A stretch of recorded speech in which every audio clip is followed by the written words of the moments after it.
दोस्तों, बढ़ती हुई टेक्नोलॉजी हमारे लिए किसी वरदान से कम नहीं है, लेकिन कभी कभी ये टेक्नोलॉजी हमारे लिए परेशानियों का सबब भी बन जाती है। कुछ ऐसा ही हुआ हमारी आज की कहानी में एक माँ के साथ, जो एक वेल डिजाइन कार में अपने बच्चों के साथ बाहर गई, लेकिन गलती से उसका बच्चा कार में फंसा रह गया। और फिर क्या हुआ, ये जानने के लिए आखिर तक हमारे साथ बने रहें। कहानी की शुरुआत होते ही दोस्तों हमें एक चमचमाती हुई कार देखने को मिलती है, जो हाल ही में मोनोलिथ ऑटोमेटिक कॉर्पोरेशन द्वारा लॉन्च की गई थी। ये बेहद ही खास कार थी। इसे वीमेंस के साथ हो रहे हैरेसमेंट और चोरी डकैती जैसी परेशानियों से बचने के लिए डिजाइन किया गया था। ये एक बुलेट प्रूफ कार थी और इसमें एक वॉल्ट फीचर भी था, जिसकी मदद से कार बिल्कुल किसी तिजोरी की तरह ही सेफ हो जाएगी। इसके बाद हमें दिखाई जाती है दोस्तों सैंड्रा नाम की एक खूबसूरत सी महिला, जो अपने 2 साल के क्यूट से बच्चे डेविड के साथ इंडिपेंडेंस डे के मौके पर अपनी दादी के घर जा रही है। सैंड्रा उसी कार में है जो मोनोलिथ ऑटोमोटिव द्वारा डिजाइन की गई है। ये कार सैंड्रा को उसके पति कार्ल ने गिफ्ट की थी। यहाँ हमें पता चलता है कि कार में लिलिथ नाम का एक आर्टिफिशियल इंटेलिजेंस असिस्टेंस भी है, जैसे गूगल असिस्टेंस। वैसे ही सैंड्रा लिलिथ को अपना इंट्रोडक्शन देती है। बातों ही बातों में सैंड्रा को पता चलता है कि लिलिथ कार में सवार लोगों का वेट भी बता सकती है। इसके बाद लिलिथ डेविड के बारे में भी पता लगा लेती है कि वो एक बच्चा है। इसके बाद सैंड्रा के दिमाग की बत्ती चलती है और वो बीते कुछ समय में कार में बैठे लोगों का वेट चेक करती है, जहाँ उसे अपने डेविड और कार्ल के अलावा किसी और का भी वेट नजर आता है, जो लग तो किसी लड़की जैसा रहा था। लेकिन ये कौन थी, सैंड्रा कुछ भी समझ नहीं पा रही थी। इतने में कार्ल का फोन आता है। सैंड्रा फोन उठाती है। कार्ल बताता है कि वो लॉस एंजलिस में एयरपोर्ट के पास एक होटल में है। यहाँ सैंड्रा को पीछे से एरोप्लेन की आवाज भी आती है।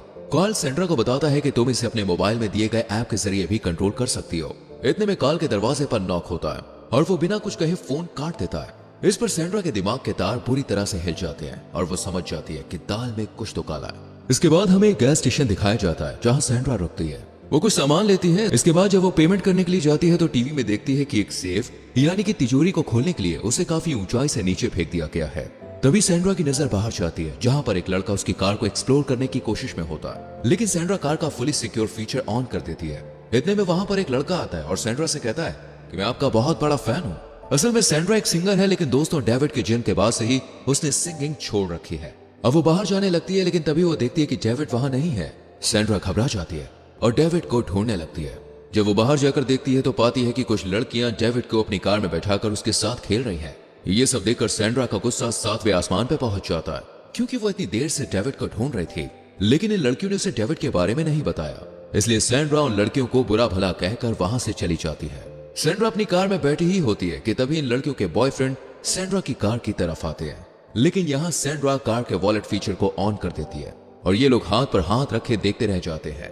अब सैंड्रा यहाँ से निकल जाती है। रास्ते में हम देखते हैं कि सैंड्रा काफी खुश थी, क्योंकि लंबे समय के बाद उसे उसका कोई फैन मिला था। अपनी इस खुशी को शेयर करने के लिए सैंड्रा अपनी सबसे अच्छी फ्रेंड जेसा को फोन करती है। वो जेसा से ये सब शेयर कर ही रही थी कि तभी उसे एरोप्लेन की आवाज सुनाई देती है। जैसी कार्ल के पीछे से आ रही थी। सैंड्रा जेसा से पूछती है कि तुम कहाँ हो। इस पर जेसा कुछ ठीक ठीक जवाब नहीं देती और फोन को कट कर देती है। लेकिन अब सैंड्रा समझ चुकी थी कि उसका पति उसे चीट कर रहा है। सैंड्रा बहुत गुस्से में होती है, इसलिए वो अपनी दादी के घर पहुंचने के बावजूद वहां कार में लॉस एंजलिस का डेस्टिनेशन सेट करती है और अपनी दादी के घर के बाहर से ही निकल जाती है। इस दौरान सैंड्रा कार्ल को फोन कर रही थी, लेकिन कार्ल उसका फोन नहीं उठा रहा था। अब वो अपना फोन भी डेविड के हाथों में दे देती है। सैंड्रा आगे बढ़ रही थी कि तभी लिलिथ उसे बताती है कि आगे जाम लगने वाला है। इस पर सैंड्रा उसे शॉर्टेस्ट वे बताने को कहती है और लिलिथ के हिसाब से सैंड्रा उस कच्चे रास्ते से आगे बढ़ना शुरू कर देती है। इस कच्चे रास्ते पर सैंड्रा के अलावा और कोई भी नहीं था और अब रात भी हो चुकी थी। लेकिन तभी सैंड्रा को लाइट चलती हुई नजर आती है। वो सोचती है कि ये कोई पावर स्टेशन होगा, लेकिन अफसोस वो तो एक पावर हाउस था। सैंड्रा यूं ही आगे बढ़ती रहती है, लेकिन वो बहुत ज्यादा परेशान थी, इसलिए सिगरेट जलाने लगती है। लेकिन लिलिथ धुआं डिटेक्ट करके वार्निंग देने लगती है। अब सैंड्रा जो पहले से ही गुस्से में थी, वो लिलिथ से कहती है कि कार का एआई सिस्टम बंद कर दो। लिलिथ भी ऐसा ही करती है, लेकिन धुएं की वजह से डेविड को खांसी होने लगती है, इसलिए सैंड्रा सिगरेट फेंक देती है। लेकिन इसी बीच एक हिरन कार के सामने आ जाता है। सैंड्रा फौरन ही कार को रोकती है और जब बाहर निकल कर देखती है तो पाती है कि वो हिरन मर चुका है। इधर सैंड्रा के बेटे डेविड के हाथ में सैंड्रा का फोन था, जो गलती से ऐप खोलकर कार का वॉल्ट मोड ऑन कर देता है। ये देखकर सैंड्रा भागकर कार के पास जाती है, लेकिन कार अब ओपन नहीं होने वाली थी। सैंड्रा डेविड को समझाने की कोशिश करती है, लेकिन डेविड बहुत छोटा और बहुत मासूम था। उसे ये मालूम नहीं था कि उसने क्या किया और न उसे ये मालूम था कि अब आगे क्या करना है। तभी डेविड के हाथ से मोबाइल नीचे गिर जाता है। अब सैंड्रा बुरी तरह से फंस चुकी थी, लेकिन वो हिम्मत नहीं हारती और एक बड़ा सा पत्थर लाकर कार के शीशे पर दे मारती है। लेकिन इससे कुछ भी नहीं होने वाला था, क्योंकि कार बुलेट प्रूफ थी। इधर डेविड भी कार में बैठे बैठे रोने लगता है, इसलिए सैंड्रा अब उस पावर हाउस की तरफ जाती है जो उसे रास्ते में मिला था, ये सोच के कि शायद कोई मदद मिल जाए।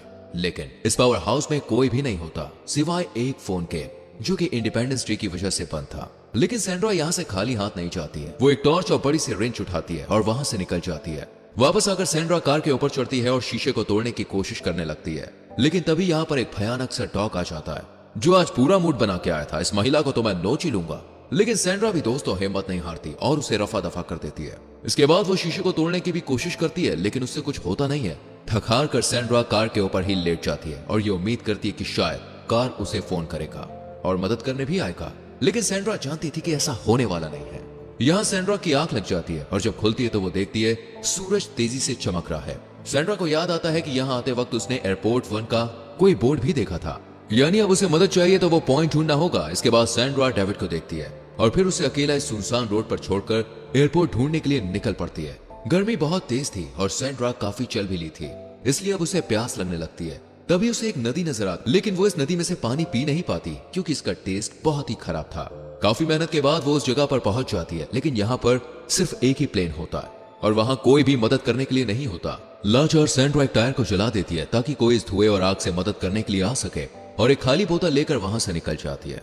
वापस आते वक्त सैंड्रा बोतल में उसी नदी से पानी भी भर लेती है। तेज धूप और पैदल लंबा सफर तय करने के बाद जब सैंड्रा कार के पास वापस आती है तो देखती है कार में डेविड की हालत बहुत खराब है। सैंड्रा डेविड को जगाने की कोशिश करती है और कार के अंदर का टेम्परेचर सही करने के लिए वो उस गर्म पानी को भी कार के ऊपर पलट देती है। तभी सैंड्रा को याद आता है कि अगर वो कार के पास आग जलाए तो हो सकता है कि कार का एआई सिस्टम ऑन हो जाए और कार का दरवाजा भी खुल जाए, इसलिए सैंड्रा कार के पास आग जला देती है। सैंड्रा की सोच के अनुसार इस धुएं और आग की वजह से कार का एआई सिस्टम ऑन हो जाता है, लेकिन एआई सिस्टम ये डिटेक्ट कर लेता है कि ये आग कार के अंदर नहीं बल्कि बाहर लगी है। इसलिए कार का टेम्परेचर अब और बढ़ने लगा था क्योंकि अंदर के वेंटिलेशन को बनाए रखने के लिए जो फैन चल रहा था अब वो बंद हो चुका था। सैंड्रा समझ जाती है कि अब डेविड के लिए ज्यादा खतरा है, इसलिए वो दोबारा से उस रिंच से कार के शीशे पर वार करती है। लेकिन हर बार की तरह इस बार भी कोई फायदा नहीं होता। इससे परेशान होकर सैंड्रा एक जगह बैठ जाती है और उसकी आंख लग जाती है। वापस जब वो उठती है तो देखती है कि डेविड की हालत अब और खराब हो चुकी थी।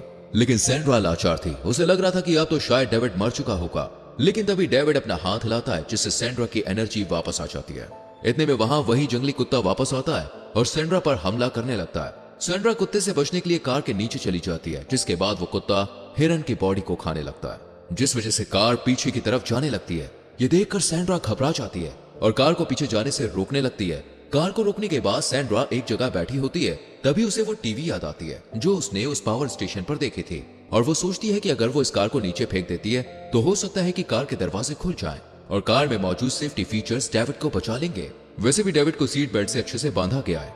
इसके बाद सैंड्रा कार को खाई में फेंक देती है और तभी कार का एआई सिस्टम ऑन हो जाता है, जिसके बाद कार में मौजूद सभी फीचर्स इंसान को बचाने में लग जाते हैं, यानी कि अब डेविड सेफ था। इधर सैंड्रा भागती हुई खाई में नीचे जाती है और लकीली यहाँ कार के दरवाजे भी खुल जाते हैं, जिसके बाद सैंड्रा डेविड को बाहर निकाल लेती है। अब सैंड्रा को लगता है कि कार तो खराब हो चुकी होगी, लेकिन कार अब भी बिल्कुल सही थी, इसलिए सैंड्रा फौरन ही कार में बैठती है और वहां से निकल जाती है। कुछ देर बाद हमें हॉस्पिटल दिखाया जाता है जहां सैंड्रा और डेविड थे और दोनों बिल्कुल सेफ थे। ये देखकर सैंड्रा बहुत खुश होती है, लेकिन सैंड्रा और कार्ल के रिश्ते का क्या हुआ या कार्ल कहाँ है, ऐसा कुछ भी बताया नहीं जाता है। और इसी के साथ यहाँ पर यह कहानी खत्म हो जाती है। वैसे आपको क्या लगता है इसके आगे क्या हुआ होगा, कमेंट कीजिएगा। मूवी की एक्सप्लेनेशन अच्छी लगी हो तो दोस्तों वीडियो को लाइक और शेयर भी करना और आने वाली वीडियोस को देखने के लिए हमारे चैनल को सब्सक्राइब करके बेल आइकॉन प्रेस करें। मिलते हैं अगली वीडियो में, बाय बाय।